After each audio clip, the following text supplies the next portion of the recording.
पूरी घटना के जब हम लोगों ने जानकारी करी है तो उसमें पटाखों का इलीगल स्टॉकिंग से रिलेटेड मामला निकला है। जिस दुकान के सामने घटना घटित होती है उसके बगल में भी हमको करीब 1 कुंटल के आसपास पटाखे मिले हैं।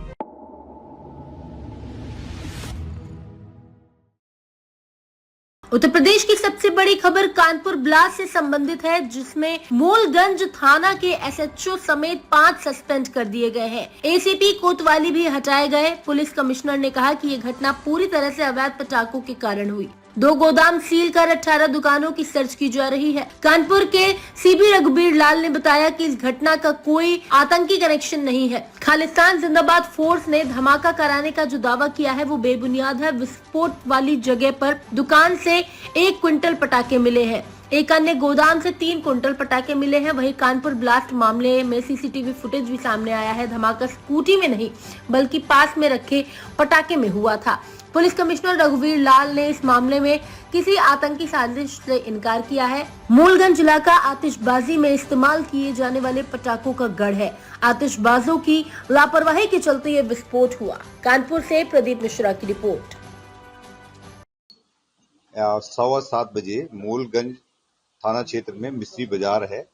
एक खिलौने की शॉप के सामने 2 ब्लास्ट होता है और उस घटना में 8 लोग इंजर्ड होते हैं। इसमें से 4 लोगों को पीजीआई लखनऊ रेफर किया जाता है और 4 लोगों में से 2 लोगों को मामूली चोटें थी। वो उनको जो है तत्काल मरहम पट्टी करने के बाद इनको छोड़ दिया जाता है और 2 लोगों का उपचार किया जा रहा है अभी भी।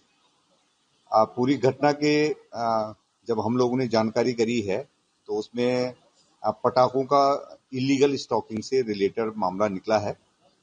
जिस दुकान के सामने घटना घटित होती है उसके बगल में भी हमको करीब 1 कुंटल के आसपास पटाखे मिले हैं और करीब 20-25 मीटर की दूरी पे एक गोडाउन मिला है जिसमें कम से कम 2.5-3 कुंटल एक्सप्लोसिव जो पटाखों में इस्तेमाल होता है और पटाखे रिकवर हुए हैं। ये घटना में जो बातें बताई गई हैं कि मस्जिद के पास घटना हुई है और बहुत सारे लोग मिले हैं, तो इसको हम पूरी तरह से इसका खंडन करते हैं। इसमें किसी खालिस्तान जिंदाबाद फोर्स द्वारा जो क्लेम किया जा रहा है वो पूरी तरह से झूठा है। ये लोकल घटना है। इलीगल पटाखों को रखने का स्टोर करने की घटना है। इस संबंध में क्योंकि इसका लाइसेंस नहीं था, इनके खिलाफ कार्रवाई की जा रही है। एक्सप्लोसिव एक्ट के तहत कार्रवाई की जा रही है। अब तक इस घटना में 12 लोगों को हम लोगों ने डिटेन कर दिया है। जिसका शॉप है, गोडाउन है, उनको डिटेन कर दिया गया है। एक तारीख नाम के व्यक्ति का और नाम आ रहा है, वो उसके लिए हम लोग टीम तलाश कर रही है।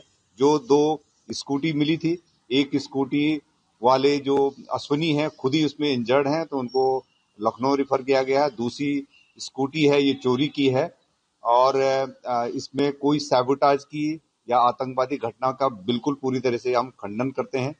इस संबंध में जो पुलिस वालों की लापरवाही रही है, एसएचओ सहित 5 पुलिस वालों को निलंबित कर दिया गया है और जो एसीपी जिनके क्षेत्राधिकार में घटना हुई है उनको तत्काल वहां से हटा दिया गया है।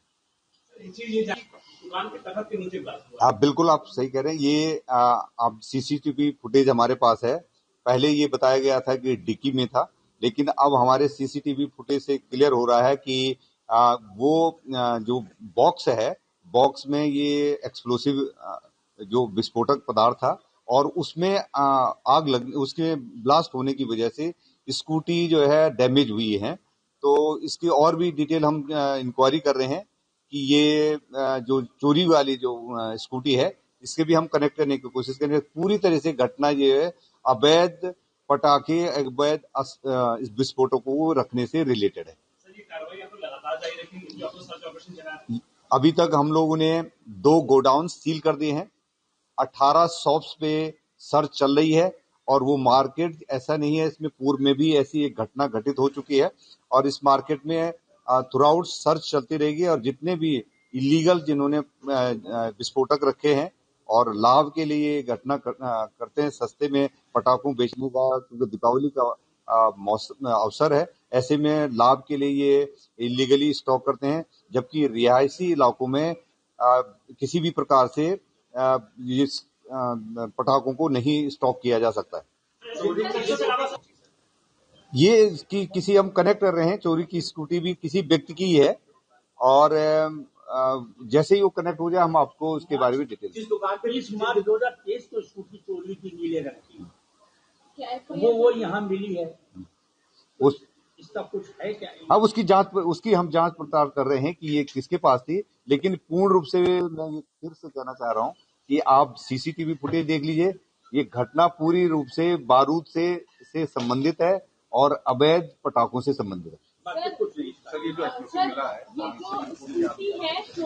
इसकी ये भी बताना है कि ये जो वहां पर मौके पे जो साक्ष्य मिले हैं, हमारी फॉरेंसिक टीम फील्ड यूनिट है, उसके द्वारा परीक्षण किया गया है। लो इंटेंसिटी का एक्सप्लोसिव मिला है, जिसमें पटाखे होने के पूरे सबूत हमारे पास हैं। इसलिए हम पुनः खंडन कर रहे हैं कि ये किसी भी प्रकार की आतंकवादी विघटनकारी किसी भी प्रकार की घटना नहीं है।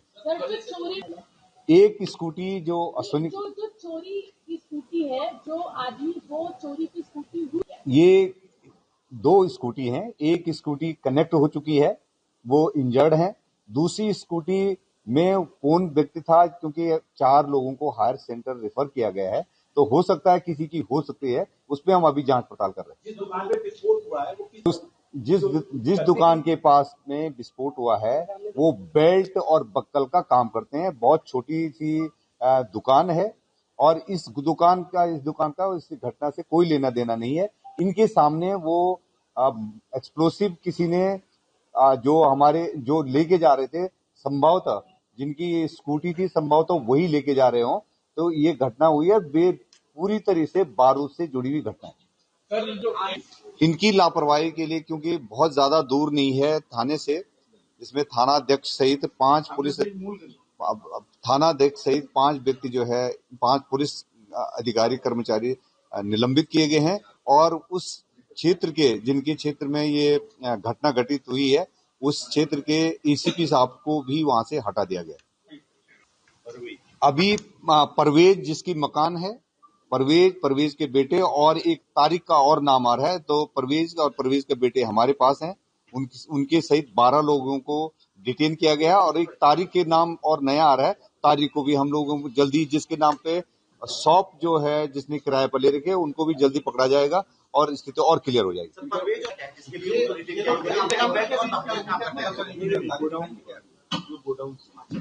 ये हम लोग ढंग से पूछताछ करेंगे और कोई निर्दोष व्यक्ति न जाए। जो जिम्मेदार लोग हैं इस घटना से जुड़े हुए, जिन्होंने इलीगल स्टॉकिंग करी है, जो इसका फायदा उठाते थे, उनके खिलाफ कार्रवाई की जाएगी। ताज़ा खबरों से जुड़े रहने के लिए हमारे चैनल को सब्सक्राइब करें और बेल आइकन को दबाना ना भूलें, ताकि हर खबर की नोटिफिकेशन आपको मिलती रहे।